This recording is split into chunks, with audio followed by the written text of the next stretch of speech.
Hali kayo't inyong tingnan, libingang walang laman, na buhay ngang tunay, Mesiyas ng tanan. Alleluia, alleluia, alleluia. Magawitan ngayon ng alleluia. Nilupig niya ang kamatayan, ipinagkamit sa atin ay buhay. Alleluia. Sa'yo poon naming sinta.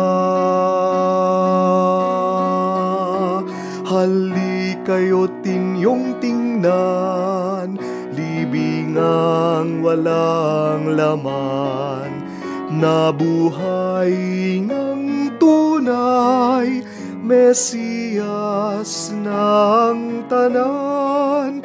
Alleluia, alleluia, alleluia. Magawitan ngayon ng alleluia. Sa ngalan ng Ama, ng Anak, at ng Espiritu Santo. Amen. Sumainyo ang Panginoon. At sumaiyo rin. Mga kapatid, tayo ay napakapalad dahil natatanggap natin ang Panginoon sa simpleng tinapay at sa simpleng alak. Sabi ng isang santo, naiinggit nga ang mga anghel sa langit dahil tayo mga tao ay natatanggap natin ang Panginoong Hesukristo, ang kanyang katawan at dugo. Tayo'y magpasalamat sa Diyos dahil may daan para tayo ay lumakas muli. May ginagawa ang Diyos para tayo bigyan ng buhay muli. At sa pamamagitan ng sakramento, ito nagiging tulay natin papunta sa buhay na walang hanggan. Sa mga pagkakataon na kung saan binaliwala natin ang kanyang presensya sa banal na misa, na nakalimutan natin na ang Eukaristiya ang tunay na pagkain ng ating buhay. Hilingin natin muli ang kanyang awa para tayo ay makitang karapat-dapat na makatanggap sa mga banal na misteryo. Inaamin ko Sa makapangyarihang Diyos at sa inyo mga kapatid, na luba akong nagkasala sa isip, sa salita, sa gawa, at sa aking pagkukulang. Kaya'y sinasamo ko sa mahal na Birhen Maria, sa lahat ng mga anghel at mga banal, at sa inyo mga kapatid, na ako'y ipanalangin sa Panginoong ating Diyos. kaawaan tayo ng makapangyarihang Diyos. Patawarin tayo sa ating mga kasalanan at patnubayan tayo sa buhay na walang hanggan. Amen. Panginoon, kaawaan mo kami. Panginoon, kaawaan mo kami. Kristo, kaawaan mo kami. Kristo, kaawaan mo kami. Panginoon, kaawaan mo kami. Panginoon, kaawaan mo kami. Manalangin tayo. Ama naming makapangyarihan, kami naway maging lalong masigasig sa pagdiriwang ngayon sa iyong pag-ibig, sapagkat sa panahong ito ng pagkabuhay, higit naming nalalaman na ang mga hinango mo sa dilim ng kasalanan ay katibayan ng iyong pagkamaasahan. Sa pamamagitan ni Jesucristo kasama ng Espiritu Santo, magpa sa walang hanggan. Amen. Pagbasa mula sa mga gawa ng mga apostol. Noong mga araw na iyon, si Felipe ay inutusan ng isang anghel ng Panginoon. Pumunta kaagad sa timog sa daang patungong Gaza mula sa Jerusalem. Ito'y ilang, kaya't naparoon si Felipe. Samantala, dumating naman ang isang Etiopeng Yunoko. Siya ang tagapamahala sa lahat ng kayamanan ng Kandase o reyna ng Ethiopia. Nagpunta siya sa Jerusalem at sumamba sa Diyos. Siya'y pauwi na noon, nakasakay sa kanyang karwahe at nagbabasa ng aklat ni Propeta Isaías. Sabayan mo ang sasakyang iyon, sabi ng Espiritu kay Felipe. Patakbong lumapit si Felipe at narinig niyang binabasa ng eunuko ang aklat ni Propeta Isaías. Kaya't tinanong niya ang eunuko, "Nauunawaan po ba ninyo ang inyong binabasa? Paano kung maunawaan ito kung walang magpapaliwanag sa akin?" Sagot nito. At si Felipe inanyayahan niyang sumakay sa karwahe at umupo sa tabi niya. Ito ang bahagi ng kasulatang binabasa niya. Kung paanong walang imik ang tupa na dinadala sa patayan o ang kordero sa harapan ng manggugupit. Gayon din naman, hindi siya nagbuka ng kanyang bibig. Siya'y hinamak at pinagkaita ng katarungan. Walang maitatala tungkol sa kanyang mga inapo, sapagkat kinitil dito sa lupa ang kanyang buhay. Sabihin mo nga sa akin, wika ng eunuko kay Felipe. Sino ba ang tinutukoy dito ng propeta? Sarili ba niya o iba? Buhat sa kasulatang ito'y isinalaysay ni Felipe ang mabuting balita tungkol kay Jesus. Nagpatuloy sila sa paglalakbay at dumating sa isang lugar na may tubig. May tubig dito, sabi ng eunuko. Ako ba'y hindi pa maaring binyagan? Sinabi sa kanya ni Felipe. Maaari, kung sumasampalataya ka ng buong puso. Sumagot siya. Sumasampalataya ako na si Hesukristo ang anak ng Diyos. Pinatigil ng eunuko ang kanyang karwahe. Lumusong silang dalawa sa tubig at bininyagan siya ni Felipe. Pagkaahon nila sa tubig, si Felipe kinuha ng Espiritu ng Panginoon. Hindi na siya nakita ng eunuko na nagpatuloy naman sa kanyang paglalakbay na tuwang-tuwa. Namalaya na lamang ni Felipe na siya'y nasa Azoto. Mula roon, ipinangaral niya ang mabuting balita tungkol kay Jesus sa lahat ng bayang dinaraanan niya hanggang sa marating ang Cesarea. Ang salita ng Diyos. Salamat sa Diyos. Sangkalupaang nilalang, galak sa puoy, isigaw. Sangkalupang nilalang, galak sa puoy, isigaw. Ang lahat ng bansay magpuri sa Diyos, inyong iparinig, papuring malugod. Iningatan niya tayong pawang buhay, di tayo bumagsak, di niya binayaan. Sangkalupang nilalang, galak sa puoy, isigaw. Lapit at makinig ang nagpaparangal sa Diyos, at sa inyo'y aking isasaysay ang kanyang ginawang mga kabutihan. Nung ako'y balisa, ako ay dumaing. Dumaing sa Diyos na dapat purihin. Handa kong purihin ng mga awitin. Sangkalupang nilalang, galak sa puoy, isigaw. Purihin ang Diyos, siya'y papurihan, yamang ang daing ko'y kanyang pinakinggan, at ang pag-ibig niya ay aking kinamtan. Sangkalupang nilalang, galak sa puoy, isigaw.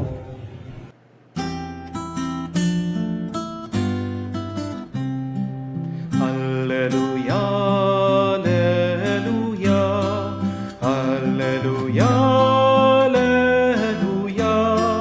alleluia,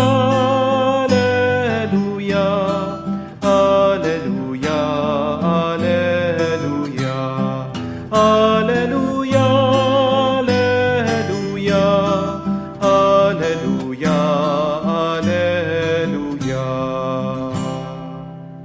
Pagkaing dulot ay buhay, si Jesus na pong mahal, buhay natin siya'y kailanman.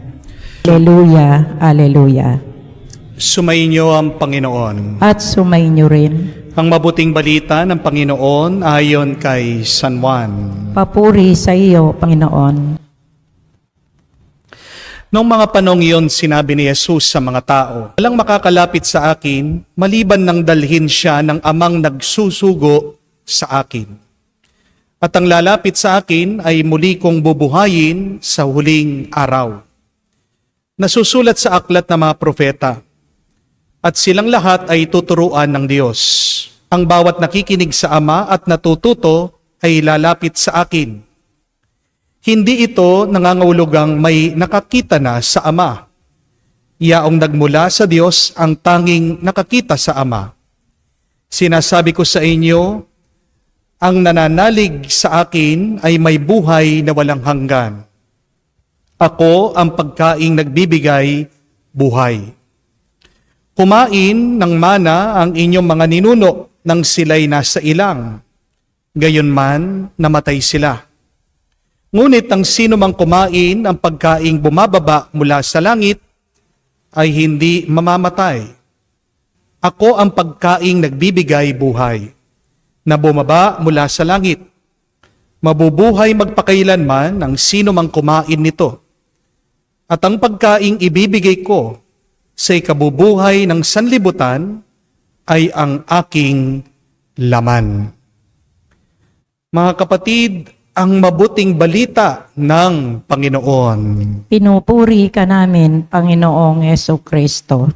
Magandang araw po muli sa inyong lahat. Question: how will you know that you cannot live without something or someone? Paano mo malalaman na hindi ka mabubuhay kung wala ang isang bagay o isang tao sa iyo? Magandang pagtuunan po ng pansin yan. Magandang pagmunihan para sa iyo. Ano ang pinakamahalagang bagay? Sinong pinakamahalagang tao? Na pag nawala yan, ay parang mamamatay ka na rin at wala ng kahulugan ang buhay mo dito sa mundo. Ano ang sinyales? Ano ang tanda na pag nawala ang isang bagay o isang tao, alam mo yan yung pinakamahalaga sa iyong buhay? At para po sa akin, ito ang tanda. The sign that something is very important to you and that you cannot live without that thing or that person is that when you become irritated, sad, or weak,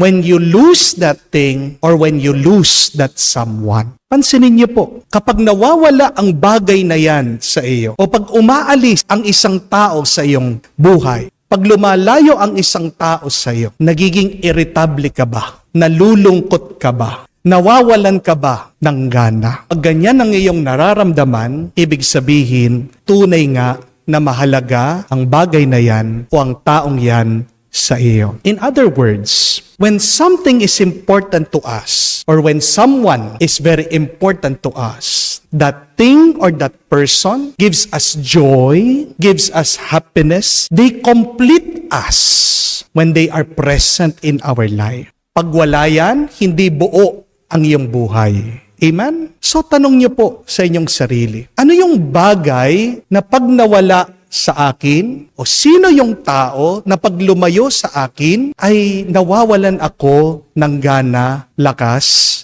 at ng tuwa? Ano yung bagay na hindi ako pwedeng mabuhay kapag ito ay nawala sa akin? Siguro po yung mga iba ay sasagot nila, hindi sila mabubuhay kung walang kanin. Amen? Dahil para sa kanila, rice is life. Kaya nga, alam ko po yung feeling kayong mga nasa ibang bansa, mga kapatid nating OFW, lalong-lalo na yung mga nakatira po sa European countries. Diyan napakadalang po ng kanin. Puro po tinapay, puro pasta.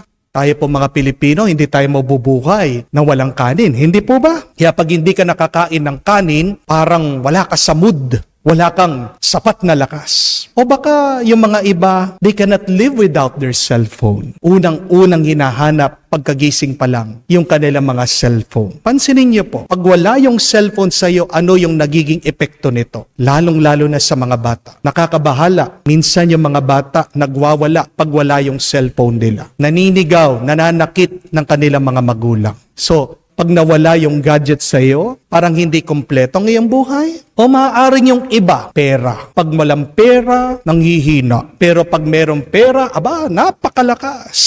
Napansin ko po yan doon sa lola ko. Pag wala pa po yung sweldo ng lolo ko, nanghihina, walang gana. Pero pag dumating na po yung sweldo, aba, yung ngiti hanggang tenga. Mga kapatid, kung ang mga bagay na ito, hinahanap natin at feeling natin sila'y nagpupuno sa ating buhay, nagbibigay ng lakas, paano naman po ang Diyos?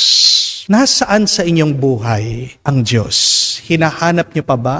Pag wala ang Diyos sa inyong buhay, nagiging malungkot ba kayo? Nagiging irritable ba kayo? Nawawalan ba kayo ng gana? How about God? Does the absence of God in your life affect you? Ang gandang tanong. Kapag wala ang Diyos sa buhay mo, naiirita ka ba? Nalulungkot ka ba? Nanghihina ka ba? O baka wala lang? Baka para sa mga iba, kahit wala ang Diyos sa buhay nila, hindi man nila nararamdaman, walang pagbabago sa kanilang buhay. Ito po ang pinapaalala sa atin ni Jesus, mga kapatid. Sino po ba ang Diyos sa ating buhay? God is the bread of life. Ang tinapay nung panahon ni Jesus, napakahalaga. Pag wala pong tinapay ang mga tao, wala silang makakain. Bread during the time of Jesus was their staple food. Pag may tinapay ka, anong ibig sabihin? Meron kang pagkabuhay. Makakaraos ka sa maghapon. Kaya nga po, yung mga Hebreyo, nung sila'y nasa disyerto, anong ginawa ng Diyos? Nagpaulan ng tinapay.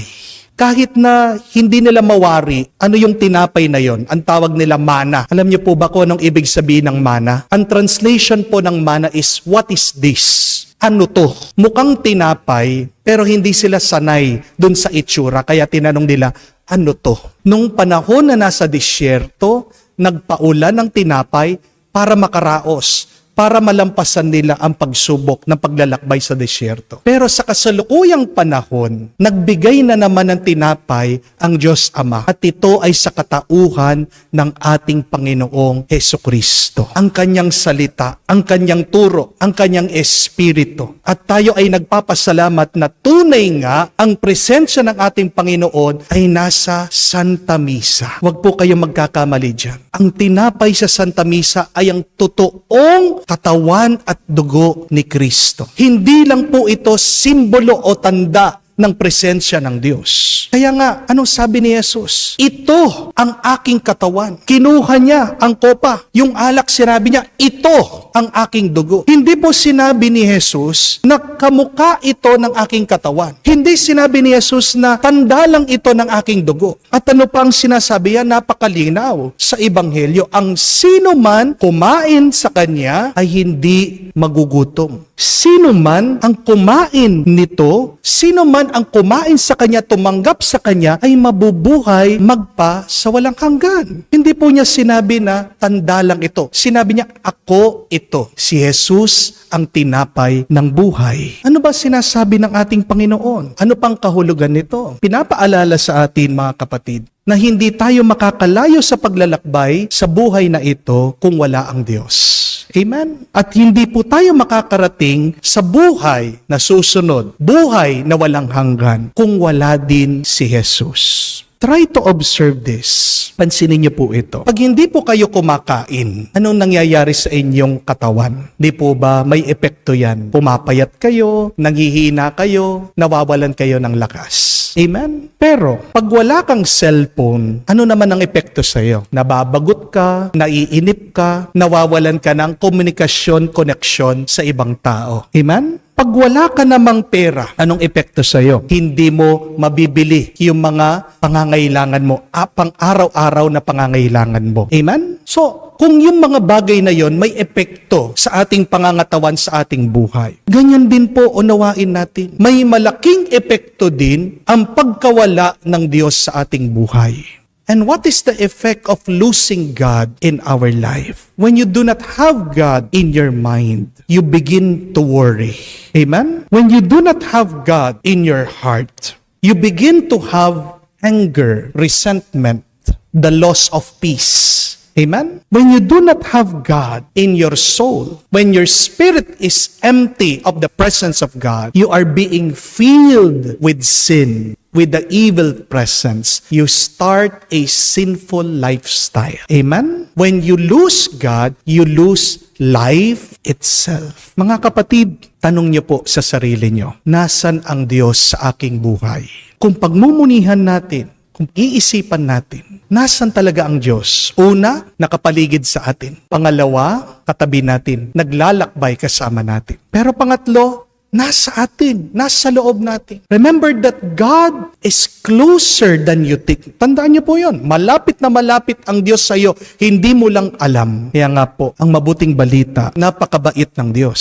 Napakabuti ng Diyos. Bakit? Kasi higit pa dito, kahit na ang Diyos ay palagi nandyan, nakapaikot, kasama natin, nasa loob natin, ang mabuting balita, higit pa dyan, ang Diyos pinili niya ang simpleng tinapay, ang simpleng alak para iparamdam niya ang kanyang presensya, ang kanyang pagmamahal, ang kanyang paririto sa atin. God chose the simple bread, the consecrated bread, and the wine so that we may experience an intimate life with Him. So kung kayo po ay nalilito, naliligaw, nawawalan ng gana, nawawalan ng kahulugan sa buhay, anong magandang gawin? Magsimba kayo. Bumalik kayo sa simbahan. Makiisa kayo, makisalo kayo sa pagdiriwang ng Santa Misa. Because the more that you receive the Holy Communion, the more that you will be close to God. The more that you receive the Holy Communion, the more that you will become like God.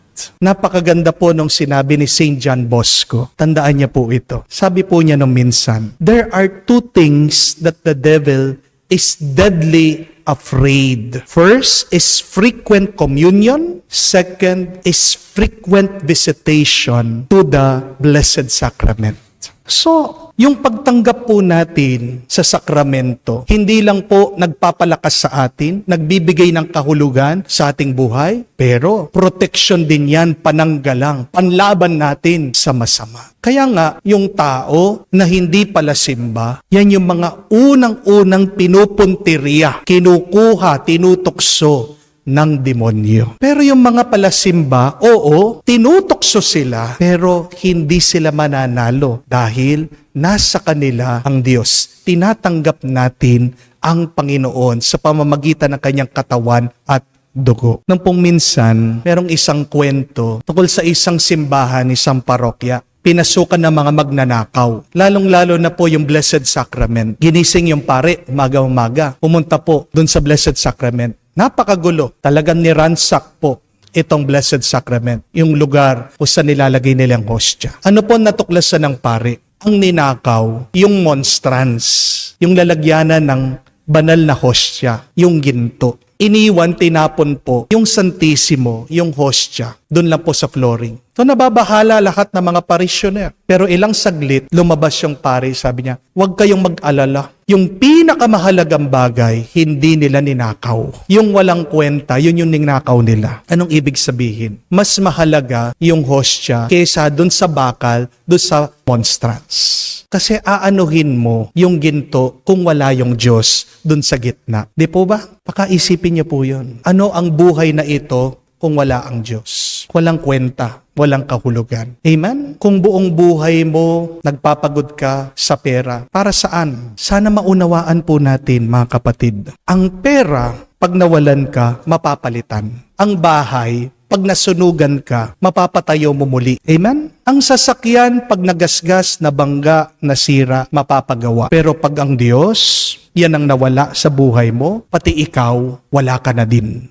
Kaya nga po, sa banal na misang ito, tayo po ay magsisi sa mga panahon na kung saan hindi natin kinailangan ang Diyos. Palagi natin kailangan ang Diyos. At kung gusto natin siyang matanggap, gusto natin talagang mapalapit sa Kanya, nandyan ang banal na misa. Magpasalamat tayo na kahit na tayo ay makasalanan, napakarami natin mga pagkukulang, binibigay pa rin niyang buong-buo ang Kanyang sarili sa atin sa pamamagitan ng tinapay, ng alak na nagiging katawan at dugo niya sa sakramento ng banal na misa. Ipangako po natin sa banal na misang ito. Sabihin natin, Panginoon, sa'yo kami. Ikaw lamang, o Panginoon, ang pinakamahalaga sa buhay namin. Ikaw lamang ang aming hahanapin at ikaw lamang ang magpupuno, maggaganap at mangungumpleto sa buhay na ito hanggang makarating kami sa buhay na magpasawalang hanggan. Amen. Lumapit tayo ngayon at manalangin sa Diyos Ama na sa kabutihan ng kanyang puso ay sinugo ang kanyang anak ang tinapay ng buhay. Ating sabihin, Panginoon, dinggin mo kami. Panginoon, dinggin mo kami. Ang bayan ng Diyos na pinalalakas ng Eucharistia, naway magkaisang mamuhay sa pananampalataya at pag-ibig. Manalangin tayo sa Panginoon. Panginoon, dinggin mo kami. Sa pagtanggap natin ng Eucharistia, nang may pagpapahalaga, naway mapalalim natin ang pag-ibig sa isa't isa. Manalangin tayo sa Panginoon. Panginoon, dinggin mo kami. Tayo naway hindi magkulang sa pagbabahagi ng mga biyaya sa mga nangangailangan at sa gayon ay makatulad tayo ni Kristo na nagalay ng sarili. Manalangin tayo sa Panginoon. Panginoon, dinggin mo kami. Sa katahimikan po ng ating puso, buksan din natin ang ating mga pangangailangan sa Diyos. Ama namin makapangyarihan, patnubayan mo kami sa aming paglalakbay. Tulungan mo kaming lumakad sa daan ng iyong anak na si Jesus, na siyang tinapay ng buhay. Hinihiling namin ito sa pamagitan ni Kristo, aming Panginoon. Amen.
Manalangin kayo mga kapatid, para ng ating mga paghahain ay kalugdan ng Diyos amang makapangyarihan. Tanggapin nawa ng Panginoon itong paghahain sa iyong mga kamay, sa kapurihan niya at karangalan, sa ating kapakinabangan at sa buong sambayanan niyang banal. Ama naming lumikha, ang paghahain ng banal na pagpapalitan ng iyong mga kaloob at ng aming alay, kami pinagsasalo mo sa iyong buhay, na namumukod tangi at walang kapantay. Pagkaloob mo ang aming pakikinabang sa iyong pakikisamang aming maasahan, ay siya ring umiral sa aming pamumuhay araw-araw. Sa pamamagitan ni Jesucristo kasama ng Espiritu Santo, magpa sa walang hanggan. Amen. Sumainyo ang Panginoon. At sumayo rin. Itaas sa Diyos sa inyong mga puso at diwa. Itinaas na namin sa Panginoon. Pasalamatan natin ang Panginoong ating Diyos. Marapat na siya ay pasalamatan. Ama naming makapangyarihan, tunay nga marapat ikaw ang aming pasalamatan. Ngayon pinagdiriwang ang paghahain ng Mesiyas, ang maamong tupa na tumubos sa aming lahat. Naghahaing walang humpay ang anak mong minamahal upang makasalo-salo ang tanan sa piing ng iyong buhay. Hindi na mamamatay ang inihain sa krus. Ang sa krus pinakoy buhay lagi bilang handog. Kaya kaisa na mga anghel na nagsisiawit ng papuri sa iyo, nang walang humpay sa kalangitan, kami nagbubunyi sa iyong kadakilaan.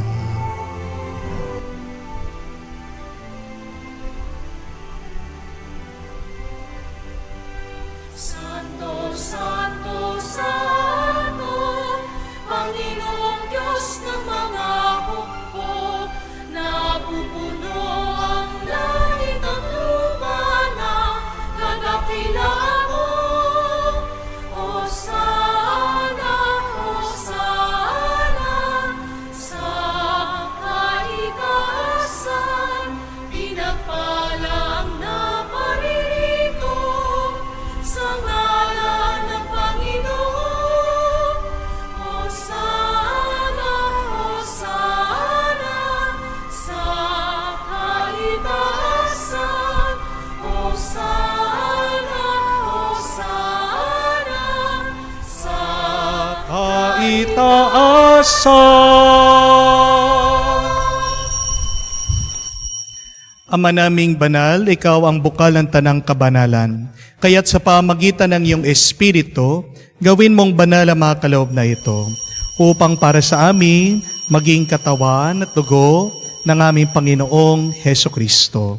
Bago niya pinagtiis ang kusang loob na maging handog, hinawakan niya ang tinapay, pinasalamatan kanya, pinaghati-hati niya iyon, inabot sa kanya malagad at sinabi, tanggapin ninyong lahat ito at kanin. Ito ang aking katawan na ihahandog para sa inyo.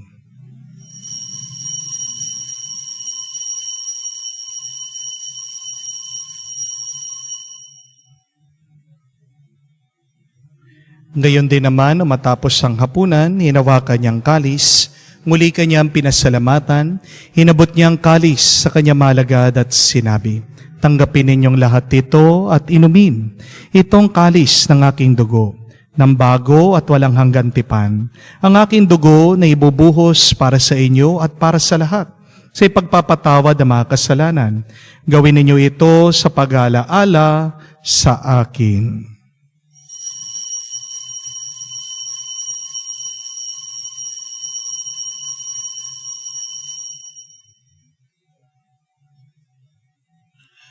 Ang misteryo ng pananampalataya. aming ipinahayag na namatay ang iyong anak, nabuhay bilang Mesiyas at magbabalik sa wakas para mahayag sa lahat. Ama, ginagawa namin ngayon ang pag-alaala sa pagkamatay, muling pagkabuhay ng iyong anak. Kaya tiniyalay namin sa iyong tinapay nagbibigay buhay at ang kalis sa nagkakaloob ng kaligtasan. Kami nagpapasalamat dahil kami yung minarapat na tumayo sa harap mo para maglingkod sa iyo. Sinasamo namin kami magsalo-salo sa katawan at dugo ni Kristo ay mabuklod sa pagkakaisa sa pamamagitan ng Espiritu Santo. Ama, lingapin mong iyong simbahan, laganap sa buong daigdig. Puspusin mo kami sa pag-ibig. Kaisa ni Francesco, ang aming Papa, Florentino, aming Arsobispo, at ng Tanang Kaparian. Alalahanin mo rin ang aming mga kapatid na nahihimlay, may pag-asang muling mabubuhay. Gayon din lahat ng mga pumanaw. Kawan mo't sila't patuloyin sa iyong kaliwanagan. Kawan mo't pagindapatin kaming lahat na makasalo sa iyong buhay na walang wakas.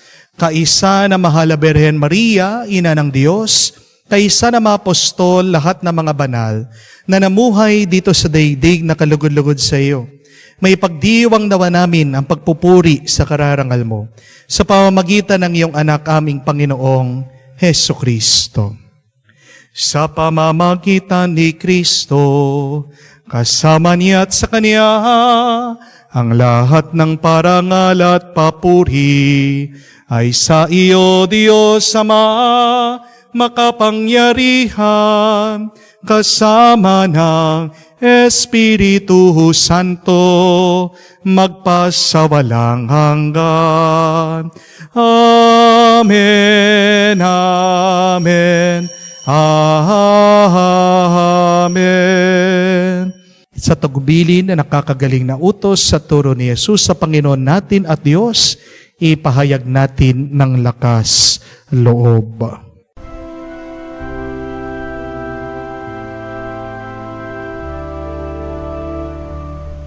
Ama namin, sumasalangit ka, sambahin ang ngalan mo, mapasa amin ang kaharian mo, sundin ang loob mo dito sa lupa para nang sa langit. Bigyan mo kami ngayon ng aming kakanin sa araw-araw at patawarin mo kami sa aming mga sala para ng pagpapatawad namin sa nagkakasala sa amin. At huwag mo kami ipahintulot sa bukso at iadya mo kami sa lahat ng masama. Hinihiling namin kami adya sa lahat na masama, pagkalooban ng kapayapaan araw-araw, iligtas sa kasalanan, ilayo sa lahat ng kapamakan, samantalang aming pinanabikan ng dakilang araw ng pagpapahayag ng tagapagligtas naming si Hesu Kristo. Sapagkat sa iyo ang kariyan at ang kapangyarihan at ang kapurihan magpakailanman. Amen. Panginoong Hesu Kristo, sinabi mo sa iyong mga apostol, kapayapaan ang iniiwan ko sa inyo, ang aking kapayapaan binibigay ko sa inyo. Tunghayan mo ang aming pananampalataya at huwag ang aming pagkakasala. Pagkalooban mo kami ng kapayapaan at pagkakaisa ayon sa iyong kalooban, kasama ng Espiritu Santo magpa sa walang hanggan. Amen. Kapayapaan ng Panginoon ay laging sumainyo. At sumainyo rin. Magbigayan po tayo ng kapayapaan sa bawat isa. Pisuin niyo po, kapayapaan po sa inyong lahat.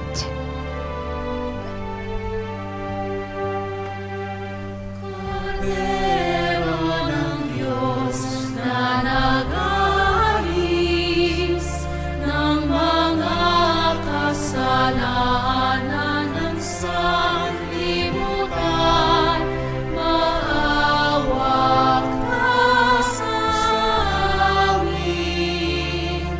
Maawa ka sa amin. Kordero ng Diyos na nag-aalis ng mga kasalanan ng sanlibutan, maawa ka sa amin. Maawa ka sa amin. Kordero ng Diyos na nag-aalis ng mga kasalanan ng sanlibutan, ipagkaloob mo sa amin Ang kapayapaan.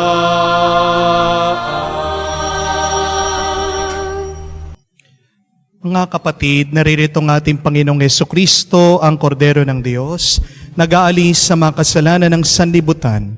Mapalad tayong lumalapit sa piging ng Kordero. Panginoon, hindi ako karapat-dapat na magpatuloy sa iyo, ngunit sa isang salita mo lamang ay gagaling na ako. Ulitan niya po. Panginoon, hindi ako karapat-dapat na magpatuloy sa iyo, ngunit sa isang salita mo lamang ay gagaling na ako.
Manalangin tayo.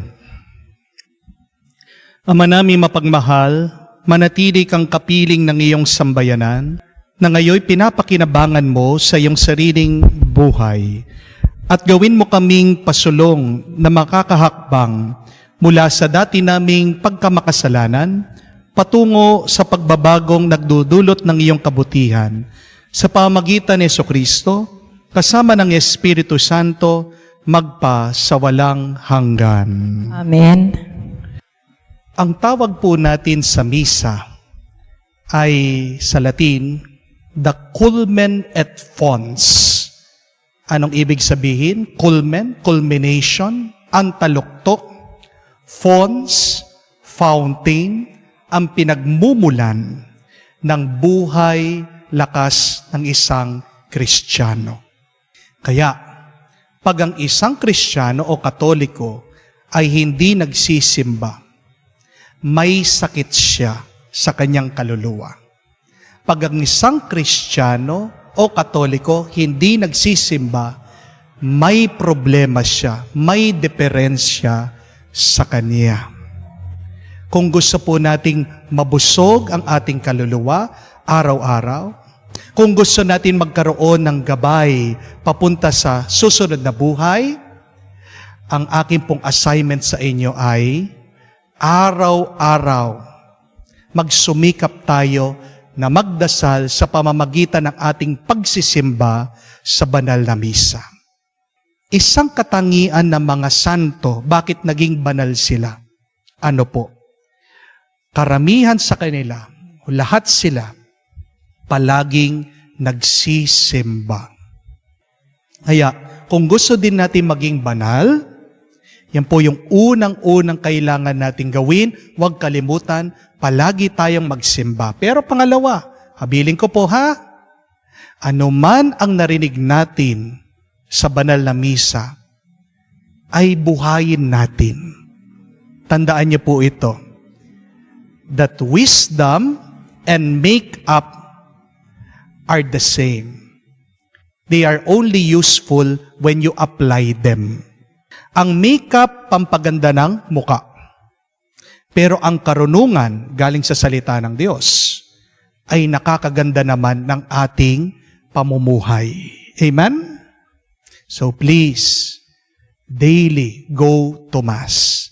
And I am very happy to report to all of you, napakarami po na mga nagsisimba po sa inyo, kahit lang sa YouTube. Yung ating po mga daily masses umaabot po ng 100,000 views or watchers. Every Sunday po umaabot tayo ng mga 200 to 300,000 mass goers. Sa YouTube lang po yon, hindi po kasama yung sa Facebook. Gaano po karami yung 200,000 or 100,000? Ito po, imagine nyo. Ang Philippine Arena po, doon sa Bulacan, ang seating capacity po niyan ay 50,000 people. So, ibig sabihin, 100,000 viewers, 2 Philippine Arena. Hindi po ba nakakamangha yun? Bawat linggo, nakakapuno po tayo ng 6 na Philippine Arena dahil sa misa. Mas marami po ang nag-a-attend sa misa kaysa po doon sa mga nanonood po ng ating homily. That is a good news na nakakatulong po ang ating banal na misa sa pagpapabanal ng kaluluwa ng Espiritu ng ating mga kababayan, kayong lahat. Maraming salamat po sa inyong pagtatangkilik sa ating banal na misa at dasal at dalangin ko po na kayo ay mas maging mabuti, kayo ay mas maging banal sa pamamagitan nito.